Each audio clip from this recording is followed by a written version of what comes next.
It is February 28, 2026. At this exact moment, missiles are falling on Tehran. Smoke is rising over Iran's capital. Oil markets are bracing for their biggest shock in years. A constitutional showdown is erupting inside the United States Congress. Russia is condemning Washington as a rogue state. China is quietly arming Iran. And the European Union is holding emergency meetings to figure out what just happened to the world order. This is not a drill. This is not a hypothetical. This morning, the United States of America, together with Israel, launched what President Donald Trump described on his Truth Social account as, and I quote, major combat operations against Iran. In a video statement from Mar-a-Lago in Florida, Trump pledged to destroy Iran's missile industry, neutralize its navy, and urge the Iranian people, in his own words, to take over your government. The strikes targeted Tehran, Qom, Karaj, Kermanshah, Tabriz, and Isfahan. Iran has already fired back missiles struck the Al Udeid airbase in Qatar, and there were reports of strikes near Manama in Bahrain. Dubai International Airport, the busiest international airport on the planet, has halted all flights indefinitely. In the next few minutes, I am going to break down exactly what happened, how we got here, what it means for the American economy, what Washington's allies and rivals are saying, and most critically, what this means for you. Stay with me. This is the biggest story of 2026. Let's start with what we actually know, based on verified reporting from Al Jazeera, PBS, the Associated Press, and official U.S. Embassy communications. In the early hours of Saturday, February 28th, American and Israeli forces launched a coordinated,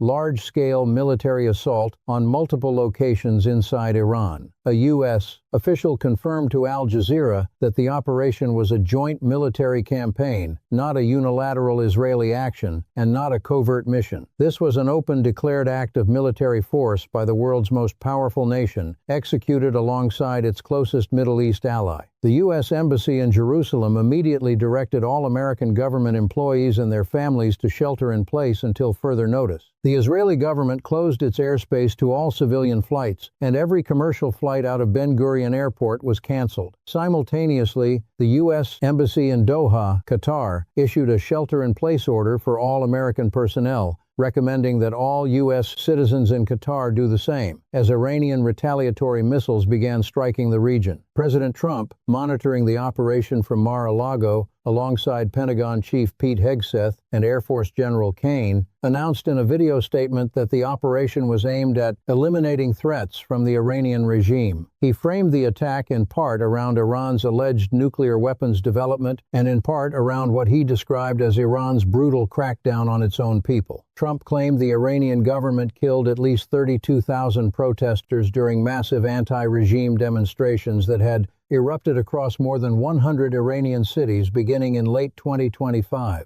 Iran struck back with force. According to multiple reports, Iranian missile launches targeted U.S. military assets across the Gulf region. Strikes hit the area of Al Udeid Air Force Base in Qatar, the largest American military installation in the Middle East, as well as positions near Bahrain's capital, Manama. Iranian news agencies reported what they called Operation Sincere Promise 4, claiming significant damage in the Israeli city of Haifa from 2 direct missile hits.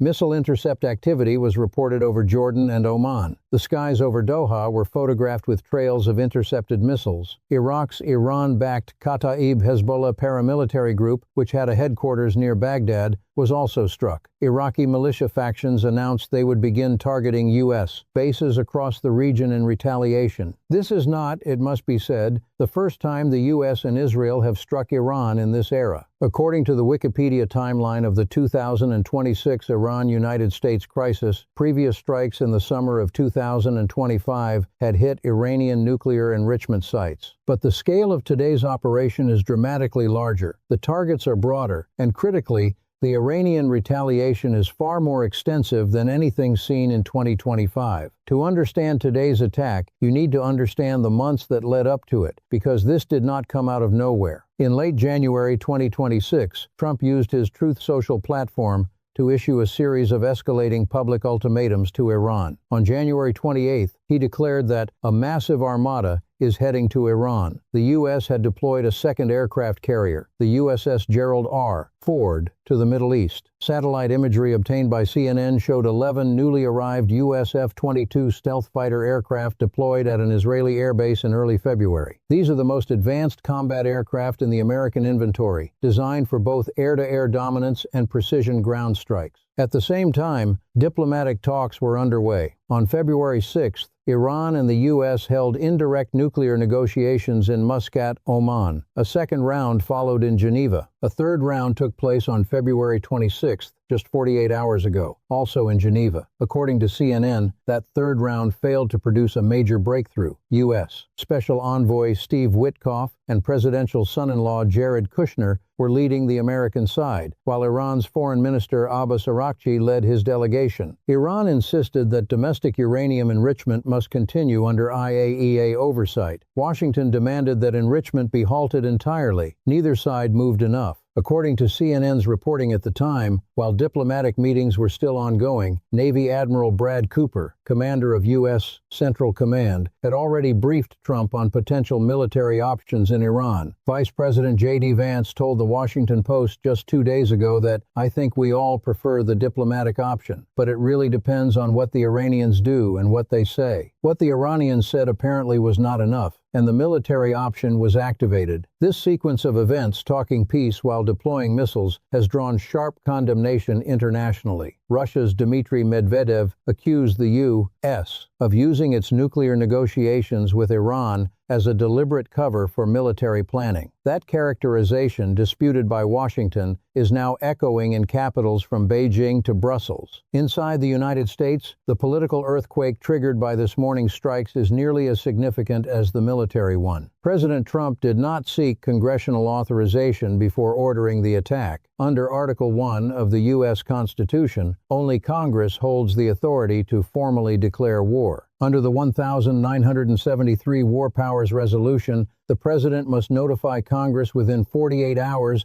of initiating military action and secure approval if operations extend beyond 60 days. The administration did brief the bipartisan Gang of Eight, the top congressional leaders from both chambers, including Intelligence Committee chairs, shortly before the strikes began. Secretary of State Marco Rubio called House Speaker Mike Johnson personally before the operation was launched. But briefing is not the same as authorization, and that distinction is now at the center of a full-blown constitutional showdown. Senator Tim Kaine of Virginia, a Democrat, was already planning to force a War Powers Resolution vote next week. This morning, he demanded Congress immediately return to session. Every single senator needs to go on the record about this dangerous, unnecessary, and idiotic action, Kaine stated. Senator Andy Kim of New Jersey appeared on CNN Saturday morning calling for Congress to reconvene immediately. "We should have Congress immediately go back into session for the War Powers vote to reassert the American people's will they don't want to be at war." House Democratic Minority Leader Hakeem Jeffries announced that as soon as Congress reconvenes next week, Democrats will compel a full House vote on the bipartisan Khanna-Massey War Powers Resolution. Representative Ro Khanna, a Democrat from California, and Representative Thomas Massey, a Republican from Kentucky, had co-authored that resolution specifically to prevent the president from engaging militarily in Iran without congressional approval. "Congress must reconvene on Monday," Khanna said in a video posted to X. Even within the Republican Party, the division is significant. While Senate Majority Leader John Thune of South Dakota backed Trump's move, calling for a full push toward regime change in Iran, Senator Tom Tillis of North Carolina drew the line. Tillis said he would support a targeted strike to stop Iran's nuclear program, but not an operation designed to topple the Iranian government entirely. Representative Thomas Massey, one of the most vocal Trump critics in the Republican Party, called the strikes acts of war unauthorized by Congress. Not all Democrats oppose the action. Senator John Fetterman of Pennsylvania stated that Trump has been willing to do what's right and necessary to produce real peace in the region. Representative Josh Gottheimer of New Jersey argued that a War Powers resolution would restrict the flexibility needed to respond to real and evolving threats. David Janowski, acting director of the Constitution Project at the Project on Government Oversight, told Time magazine that in his legal assessment, the strikes are not constitutionally justifiable. "This is a contemplated attack against a sovereign state, and that, in simplest terms, is an act of war. The Constitution gives the exclusive power to declare war to Congress, not the President. The war powers debate will come to a head early next week when both chambers return to session. The outcome of that vote in a Congress where Republicans hold only a slim majority is far from certain. Trading markets are currently closed for the weekend, but financial analysts across Wall Street and global institutions are already running their projections, and the numbers are alarming. Iran produces approximately 3.3 million barrels of oil per day, making it the fourth largest producer within OPEC and a source of roughly 3% of total global crude output, according to Bloomberg. Despite years of U.S. sanctions, Iran managed to export around 1.9 million barrels per day as of December 2025, according to the International Energy Agency. The vast majority of those exports, over 80%, go directly to Chinese refineries, which have been quietly sustaining Iran's economy during the sanctions period. But the real danger to energy markets is not Iranian production itself. It is the Strait of Hormuz. This narrow waterway, at the mouth of the Persian Gulf, handles approximately 20 million barrels of crude oil per day, nearly a quarter of the world's seaborne oil trade, according to the U.S. Energy Information Administration. Every major oil-producing nation in the Gulf,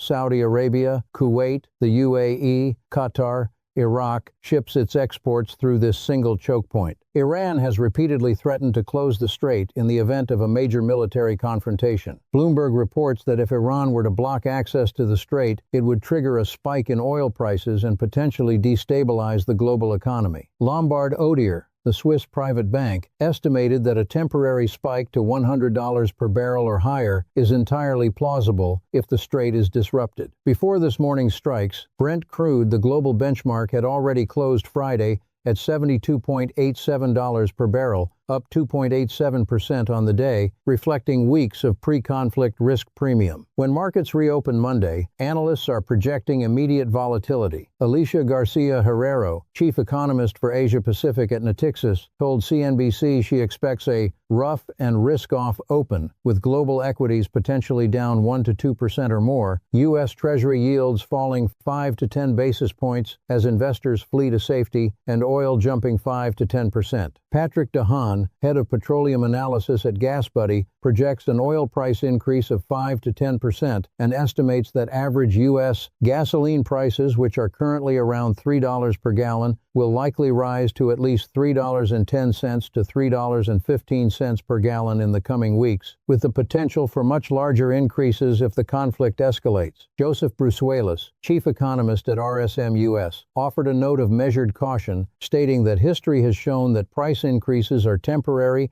and quickly revert back to near pre-conflict levels. But he added the critical caveat that historical stabilization happened when retaliations remained limited. Based on early reports this morning, Iran's retaliation is broader in scope than anything seen in 2025. For the average American family, the arithmetic is direct. Higher oil prices mean higher gasoline prices, higher shipping costs, higher prices for virtually everything that moves through the supply chain. At a moment when the Trump administration has also imposed a blanket 15% tariff hike on all imports, adding an oil shock to an already pressured consumer economy is a significant economic risk, one that financial markets will price in aggressively when trading resumes. The international reaction to today's strikes has divided the world in ways that are already reshaping geopolitical alignments with direct consequences for America's economic and strategic position. Russia responded with its harshest condemnation of U.S. military action in years. The Russian Foreign Ministry issued a formal statement calling the strikes a deliberate, premeditated, and unprovoked act of armed aggression against a sovereign and independent UN member state. The statement accused the United States of weaponizing the nuclear negotiation process as diplomatic cover for a planned military operation. Dmitry Medvedev, deputy chairman of Russia's Security Council, was even more direct, accusing Washington of using the talks as a cover-up before military operations. Russian Foreign Minister Sergei Lavrov held an emergency call with Iranian Foreign Minister Araghchi